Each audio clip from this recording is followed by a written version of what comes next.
All right, all right. About to get this started. This GFW Destination X live review. Just give me a couple of seconds. Gonna get this started. Tweak this out.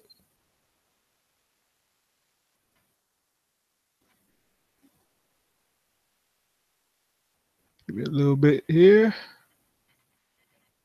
Log out. All right, give some time for everybody to get in here.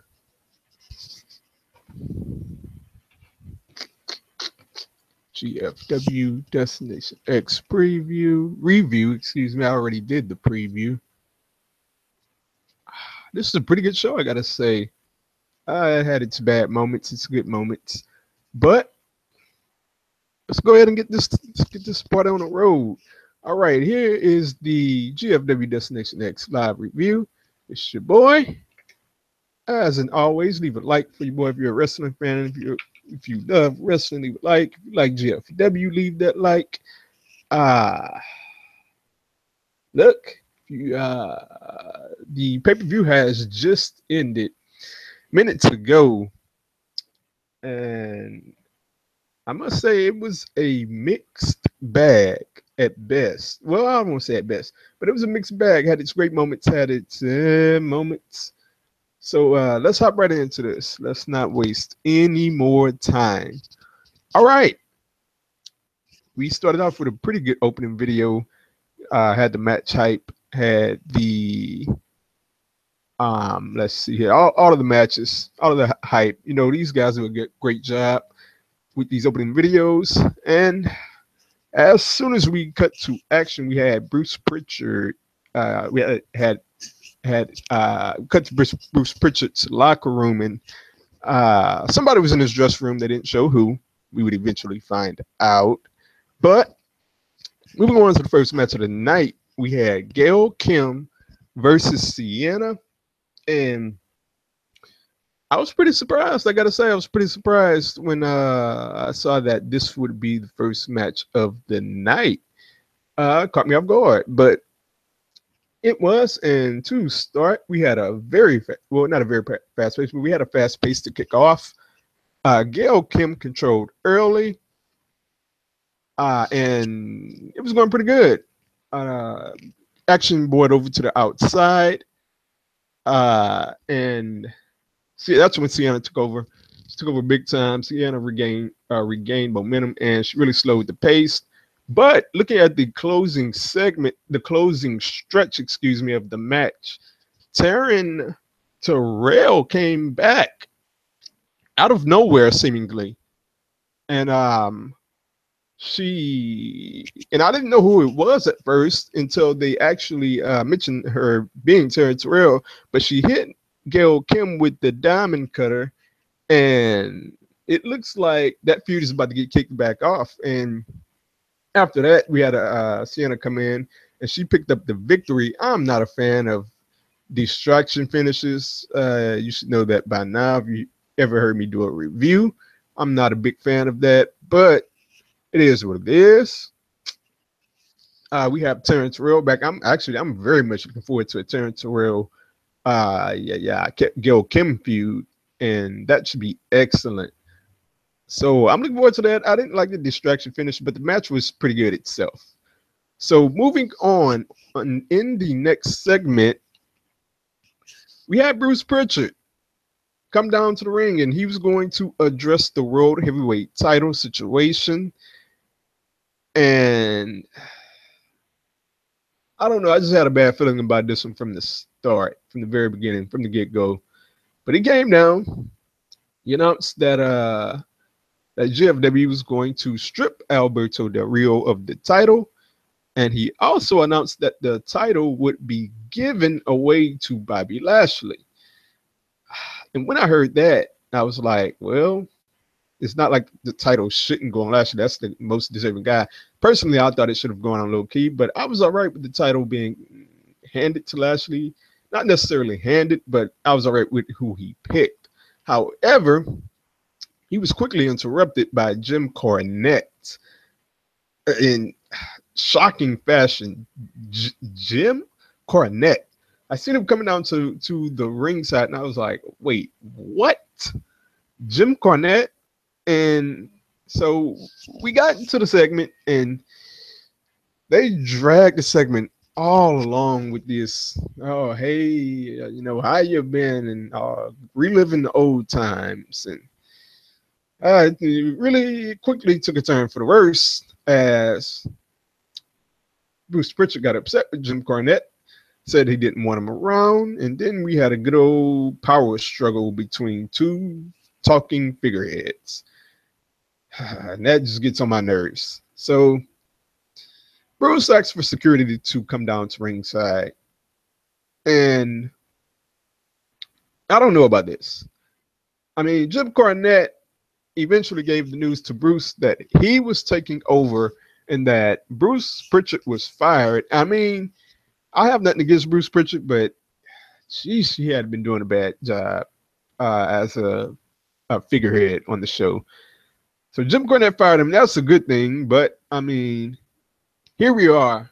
We have another figurehead, and Jim Cornette cuts a promo, and he says that the title will be decided in a 20-man gauntlet next week. And then the first thing I'm thinking when I hear that is the pay-per-view is tonight. We need to decide the status of the champion tonight, not next week. You don't promote a pay-per-view, strip the champion, and then decide the champion next week. I mean, they should have decided that tonight. And I had a good idea for it. It didn't happen, but it is what it is. So that immediately brought out LAX, and rightfully so. Conan made the pitch that Low-Ki shouldn't be caught up in his 20-man gunning, and he shouldn't be. He said that Low-Ki should be the automatic number one contender. And Jim Cornette eventually got around to saying that there's nothing he could do, and that Low-Ki is getting screwed over, and that he will be number 20 in the gauntlet. That's his prize. And look, I got to tell you, looking at this entire segment, I'm glad they got rid of Bruce Pritchard, but like we got another authoritative figure head, and I'm just not feeling that. What I would have done personally, if I'm creative, is that I would have had Jeff Jarrett come down and tell Bruce Pritchard what Jim Cornette told him. And that way, we could have got Bruce Pritchard out the way. We could have gotten a figurehead off TV. We would have just been straight wrestling. Now, look, Jim Cornette is an old school NWA guy, and that's a good thing because he's all about wrestling and all about getting to wrestling. So I guess in that sense, that's a good thing. However, look, this whole blast to the past, I'm not with it.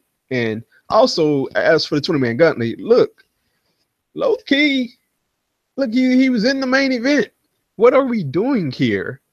This guy should be the champion, or at least be facing off against the winner of the 20-man gauntlet.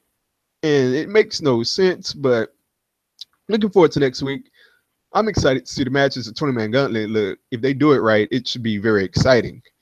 So, moving on from that segment, we had Taiji Ishimori versus Desmond Xavier for the ending finals of the GFW Super X Cup. So just to start on this Super X Cup, it has been fantastic.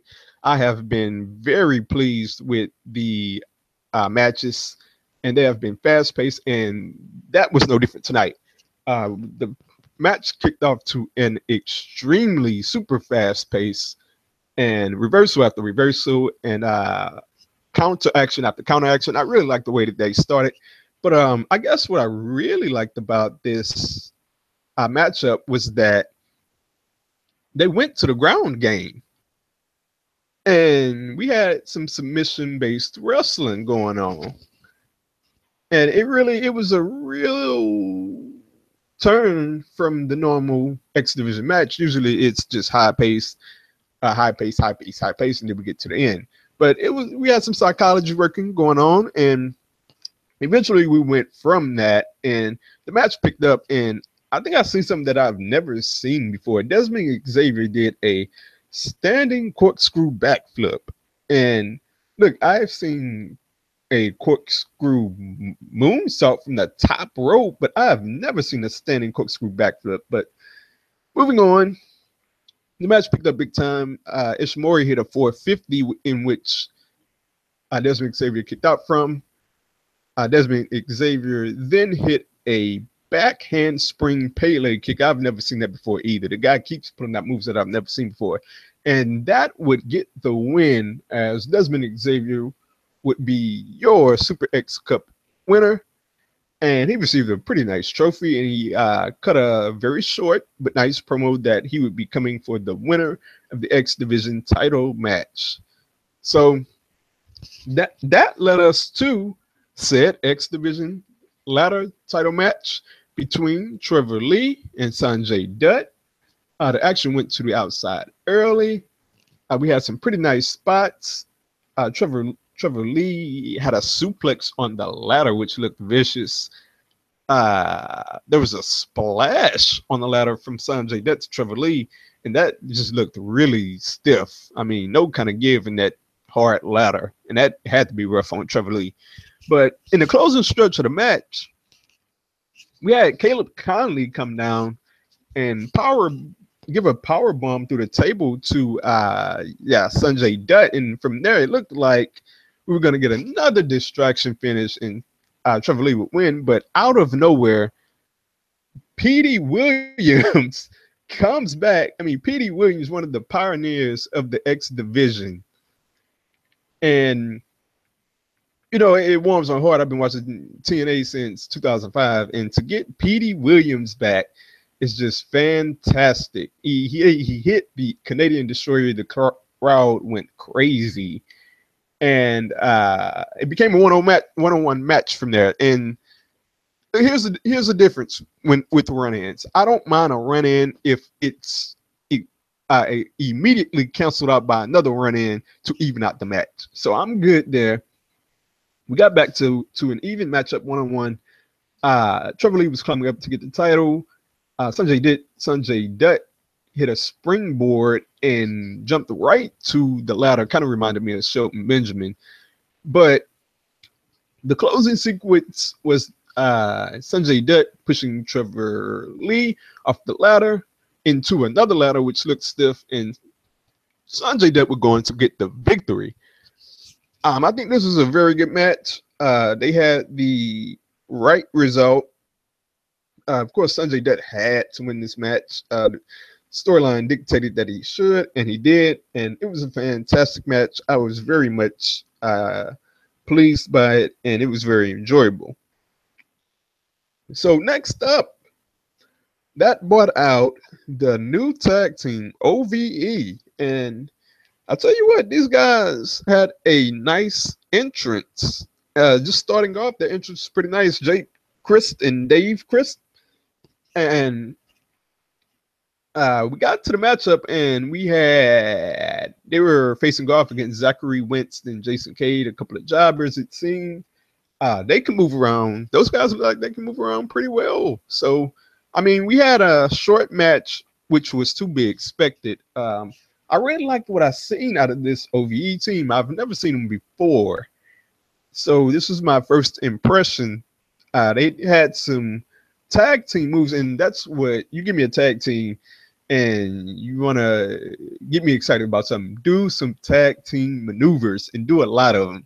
They had a nice senton bomb in which it was a team senton bomb, and it looked really nice. They had some nice super kicks, huge kicks, and the match was over from there. It was a short match, and I enjoyed it. It was what it was. You had to make OVE look strong, and they did a particularly great job of making them look like a legitimate threat in the tag team division. So I'm excited to see where they go with OVE from here. Maybe we can get a feud started with somebody, and it would make for great TV. So that led us to Jim Cornette backstage, which he looked like he was on a flip phone, but that's beside the point. EC3 and Moose was on his back, bearing him down, and he got off the phone, and EC3 and Moose said that they deserve to be in the 20-man gauntlet, which they should be, and Jim Cornette put him in the 20-man gauntlet. So after that, Eli Drake came sauntering out of nowhere, it seems, and got in Jim Cornette's face about how he's been underutilized. And Eli Drake just cut a great promo. I mean, that's just what the guy does. So Jim Cornette put him in the 20-man gauntlet, but put him as the #1 participant. And look, I hope this is not another case of another authority figure coming from the past and not really knowing the newer guys and not really giving the newer guys enough credit or giving them enough credibility as they cut promos facing each other. I just hope, look, I have a jaded viewpoint of how this Jim Cornette thing would work out, but I hope for the best. I hope it doesn't go the way that I think it will go. So moving on, we got to the main event of the night. It was Lashley and Sydal. Winner gets a chance to pick a title choice of their choosing if they win the match. Excuse me. So the match got started, got off to a very fast pace, back and forth movement, back and forth moves, shall I say? But eventually, you know the deal. Lashley got control, slowed the pace down, and Lashley completely dominated. We came off the break, and Lashley was dominating, had Matt Sydal all stretched out, and he completely dominated the match. I eventually picked up. Lashley did a nice one-hand suplex. We had the brain rushing to the blood rushing to the brain. Excuse me. Great suplex there, showed his power. But after that, we had a missed spear. Sydal had the double knees to Lashley, which got a 2 count.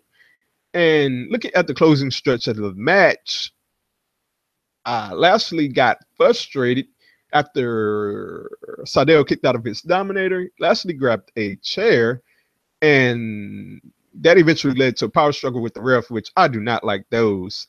And that led to an RVD-esque kick to the face of Lashley. And look, in the end, Lashley went for the spear. He missed it. And eventually, for the last, for the result, we had a schoolboy roll-up as Matt Sydal got the win. Look, I am not a fan of this decision. Look, I don't have a problem with Matt Sydal at all. And I don't necessarily have a problem with him winning. It's just that I think that looking all the way back to the El Patron feud, the title should have never been taken off of Lashley in the first place. And this was their opportunity to really make up for it. And they didn't make up for it. And I mean, look, Lashley better win the 20-man gauntlet, either him or Low-Ki, because he should have won this match first of all. And look, I guess I'm not going to be so jaded, and I'm pretty sure we're going to get a good storyline. We're going to get a fantastic matchup with Matt Sydal and whomever he chooses to face off of against. And I'm very much looking forward to that. I just wish Lashley would have won. So post-match, I'm looking at the time, and it's like 8:50, and I'm like, okay, how are we going to fill this time here? So I'm expecting something to pop off. So as we see referee Stifler get down the rampway, one of Lashley's MMA buddies put a chokehold on Stifler, and that came out of nowhere. I was like, whoa, hold on. And okay, it was a nice, I don't know, nice moment or whatever. Lashley broke it up, provided some realness to the situation, and I guess it was a nice look. I guess we're building to something there with Lashley and his MMA team. So it'll be interesting to see where they go from there. But the big news coming out of the post-match is that JB said that we were cutting to a video package. No, I don't know where. He said, we're cutting to a video package. So we get to the video package, and lo and behold, Johnny Mundo is coming to GFW full time. And look, I gotta say, this is a fantastic move. Uh, and this was a well done video package. I wish they would have played it before the crowd. That would have been really nice.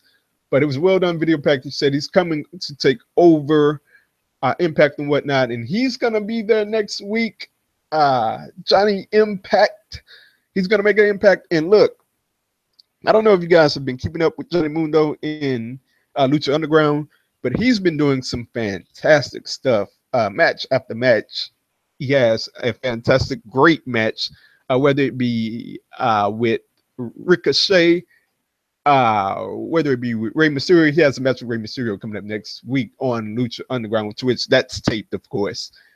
So that should be great as well. But I'm looking forward to this Johnny Mundo debut.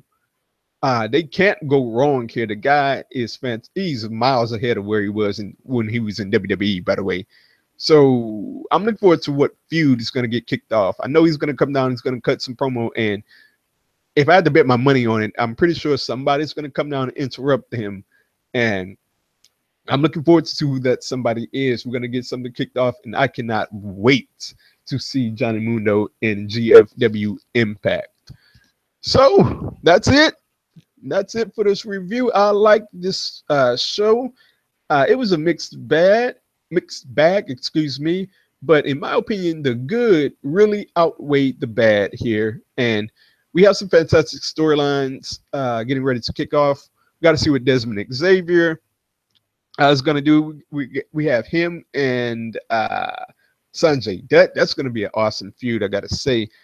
We have a possible Terrence Terrell and Gail Kim feud getting ready to be kicked off. We're going to see what Jim Cornette is all about. I'm hoping the best for that. See what Lashley and his MMA team, hopefully they advance that moving forward. And Johnny Mundo, we'll see what feud gets kicked off with him. I'm looking forward to Impact next week. It's going to be very exciting. And that is it for this review. Stay tuned to my channel if you really like this review. Stay tuned and subscribe to this channel. I talk wrestling every single week. I talk GFW every single week as well. So stay tuned, subscribe, hit that notification bell to be notified whenever I make a video. And thank you for coming to this review. I'll be seeing you next week to break down the happenings of next week's Impact episode. Thank you.